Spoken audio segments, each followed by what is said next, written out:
Hi, I'm Jon Lieber, and this is US Politics in a little over 60 seconds. Today's question: how bad does the Mar-a-Lago document situation have to get before it becomes a problem for President Trump?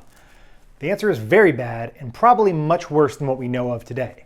In the 3 weeks since the raid at Mar-a-Lago, we've learned very little about the contents of the documents that former President Trump is alleged to have improperly been storing in his Florida compound.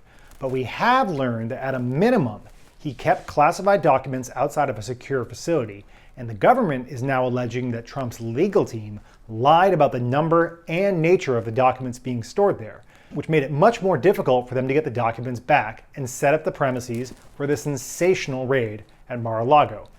Even though he continues to maintain that he declassified at least some of the documents stored at his residence, the facts laid out by law enforcement so far don't look good for former President Trump.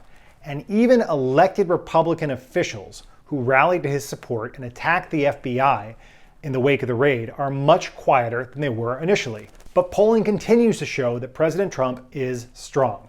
A recent Ipsos poll found that Trump is more popular in the Republican Party than President Biden is in the Democratic Party, with 59% of Republicans saying Trump should be the presidential nominee in 2024 versus only 44% of Democrats who want Biden to be their nominee. Can Trump be charged?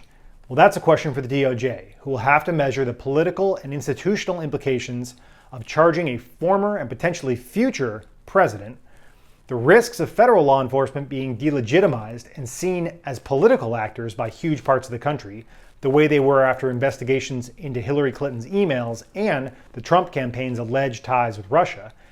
And they'll have to weigh the chances of proving beyond a reasonable doubt that not only were these papers improperly stored, but that President Trump himself, and not one of his staff or associates, was criminally responsible for the improper handling. This still seems like a very tall order that would play out in a trial that would take place in the middle of a presidential campaign that is likely to start as soon as this November.